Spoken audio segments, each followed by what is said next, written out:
Everybody again, we'll pick up and finish with Song of Songs, being a short one, 5 through 8, just a couple pages.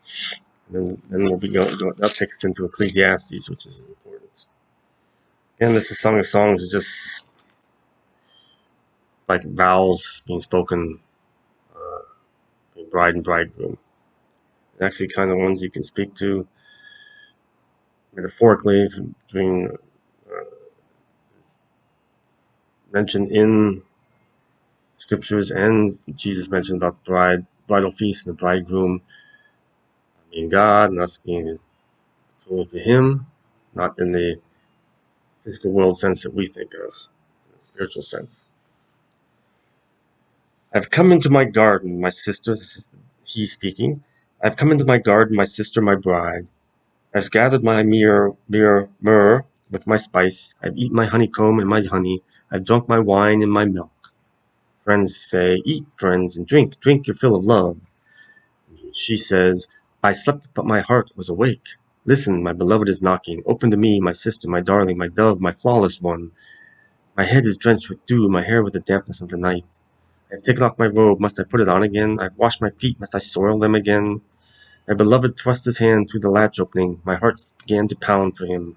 I rose to open for my beloved, and my hands dripped with myrrh. My fingers with flowing myrrh on the handles of the bolt. I opened for my beloved, but my beloved had left. He was gone. My heart sank at his departure. I looked for him, but did not find him. I called him, but he did not answer. The watchmen found me as they made their rounds in the city. They beat me, they bruised me, they took away my cloak. Those watchmen of the walls, daughters of Jerusalem, I charge you, if you find my beloved, what will you tell him? Tell him I am faint with love. Speaking of bride, got lost and separated from the bridegroom, God. And now she's tormented by others because of that separation. So again, if you keep close to God, keep Him in your life, Lord Jesus, not a Christian faith, doesn't matter, it's the Christ. Stop thinking of Jesus is Christian. It's Jesus, it's the Christ. The Christ been there twice, come again. Christ is a spiritual entity, uh, much older than Jesus, the human being. I know this is new stuff, and you're like, oh, I mean, you can't, oh, this is wrong, and not listen to it. You have to grow in God's Spirit. You have to open up your mind, your heart, and the mind will follow, and learn all that you've learned, so you can begin to learn what you need to learn. So you have to wipe your mind clean, wipe the slate clean, as He did the second time He came here. Wipe the slate clean of sins, and of what we've known up to that point, so that we can start again fresh. It's like starting school all over.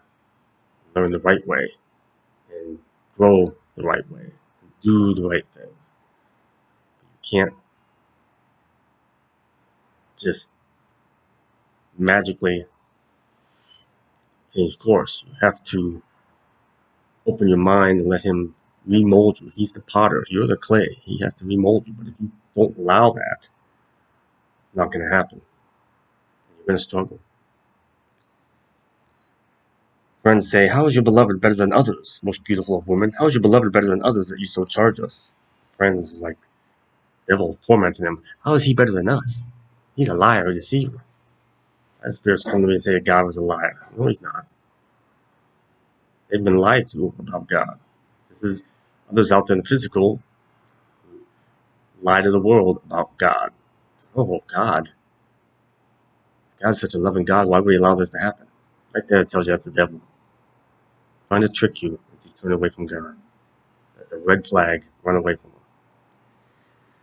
She responds, my beloved is radiant and ruddy, outstanding among 10,000. His head is pure as gold, his hair is wavy and black as a raven. His eyes are like doves by the water streams, washed in milk, mounted like jewels. His cheeks are like beds of spice, yielding perfume. His lips are like lilies, dripping with myrrh. His arms are rods of gold, set with topaz. His body is like polished ivory, decorated with lapis lazuli. His legs are pillars of marble, set on bases of pure gold. His appearance is like Lebanon, choice as its cedars. His mouth is sweetness itself. He is altogether lovely. This is my beloved, this is my friend, daughters of Jerusalem.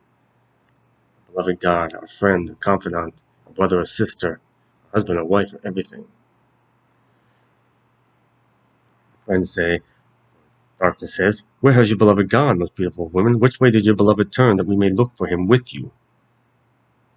Trying to trick you into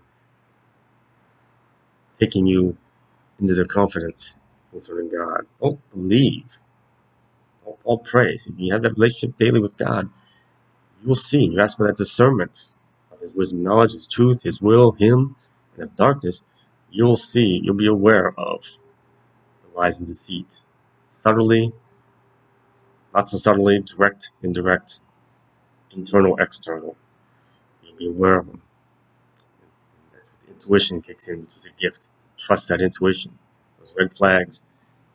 Heed those warnings. She says, "My beloved has gone down to his garden, to the beds of spices, to browse in the gardens and to gather lilies. And I am my beloved's, and my beloved is mine. He browses among the lilies. As he's returned into his garden, with his garden of Eden, with his paradise. And I belong to him. He is me." And God speaks. He says, "The bridegroom says, you are as beautiful as Tirzah, my darling, as lovely as Jerusalem, as majestic as troops with banners. You're as lovely, you're my creation. Turn your eyes from me, they overwhelm me. Your hair is like a flock of goats descending from Gilead. Your teeth are like a flock of sheep coming up from the washing. Each has its twin, not one of them is missing. Your temples behind your veil are like the halves of a pomegranate. 60 queens there may be, and 80 concubines, and virgins beyond number. But my dove, my perfect one, is unique, the only daughter of her mother, the favorite of the one who bore her. The young women saw her and called her blessed. The queens and the concubines praised her. Whereas you, each of us, is unique to him, and beloved by him." Darkness says, "Friends, who is this that appears like the dawn, fair as the moon, bright as the sun, majestic as the stars of procession? Otherwise, who are you?" It's their vanity. Darkness is full of vanity. It's like, who are you? Who are you? Specifically, who are you, mankind? Presume yourself to be above us. Because God created it that way.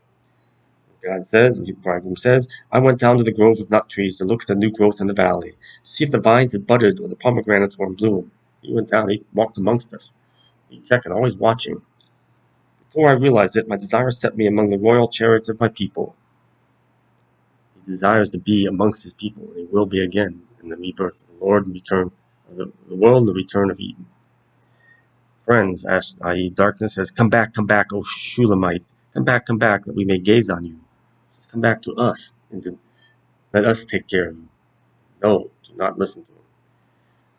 He, bridegroom God, says, "Why would you gaze at the Shulamite as on the dance of Mahanaim?" I know I'm not saying that right. He says, "Why would you gaze on them? Why would you go to the darkness? How beautiful your sandaled feet are, your feet, O prince's daughter. Your graceful legs are like jewels, the work of an artist's hands." His artistry. Your navel is a rounded goblet that never lacks plenty of wine. Your waist is a mound of wheat encircled by lilies. Your breasts are like two fawns, like twin fawns of a gazelle. Your neck is like an ivory tower. Your eyes are the pools of Heshbon by the gate of Bath Rabim. Your nose is like the tower of Lebanon looking toward Damascus. Your head crowns you like Mount Carmel. Your hair is like royal tapestry. The king is held captive by its tresses. How beautiful you are, and how pleasing, my love, with your delights. Your stature is like that of the palm, and your breasts like clusters of fruit. I said, I will climb the palm tree, I will take hold of its fruit. May your breast be like clusters of grapes on the vine, the fragrance of your breath like apples, and your mouth like the best wine, since I created you perfectly. Although we are imperfect. Perfectly is creation, as perfect as can be, and imperfect, because it's in this world which is imperfect. He always created us. It's kind of like, it's hard to explain. He created us perfectly because it's creation of his, but imperfectly because he needed us to be in human form.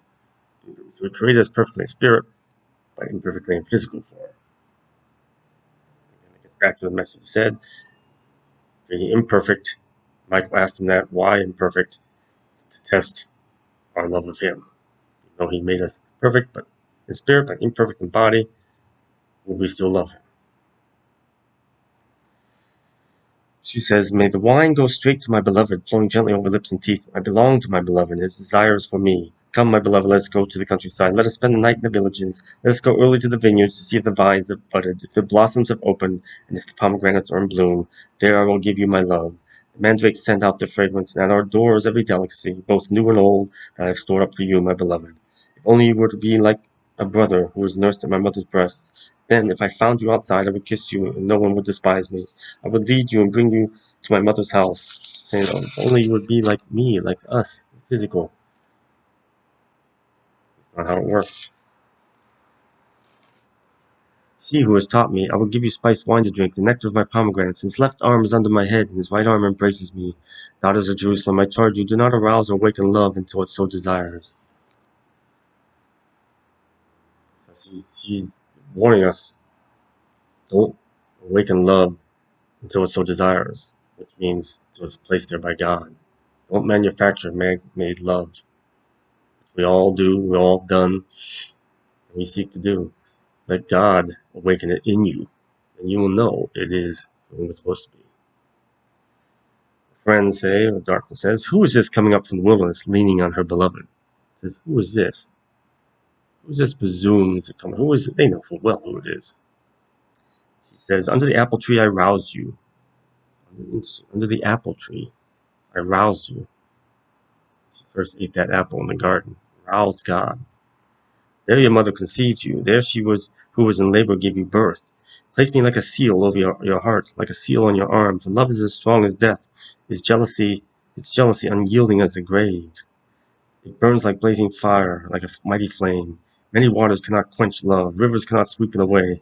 If one were to give all the wealth of one's house for love, it would be utterly scorned.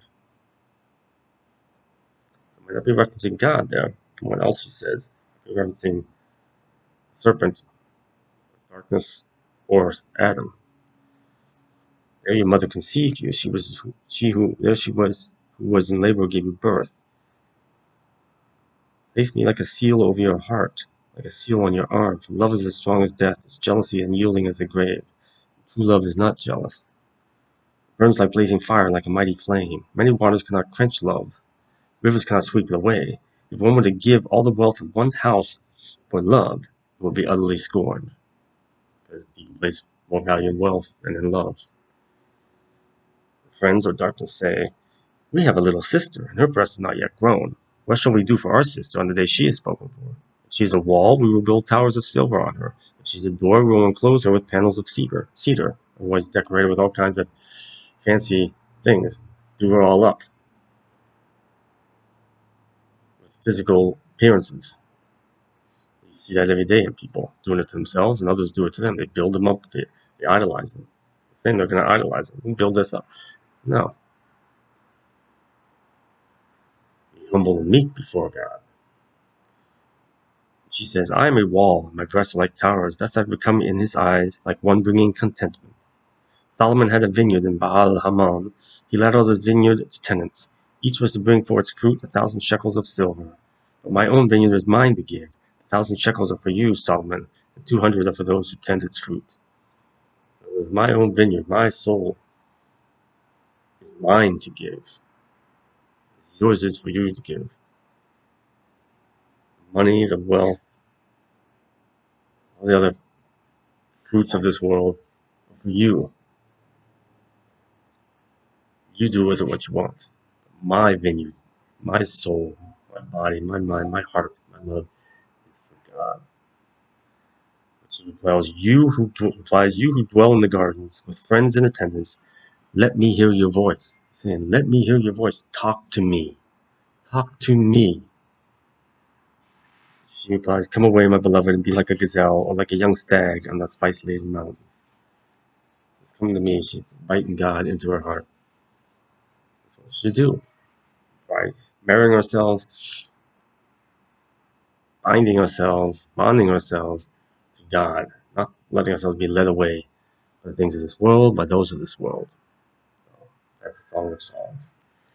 Word of the Lord, praise God, praise Jesus Christ. Hallelujah, hallelujah, hallelujah. So next we'll pick up the Ecclesiastes, which is not super long. I think when we get here, it is relatively short. Shorter than I thought it was. It is 12 chapters. 1, 2, 3, 4, 5, 6, 7 pages. So we'll probably do this in two readings as well. It's a very important book.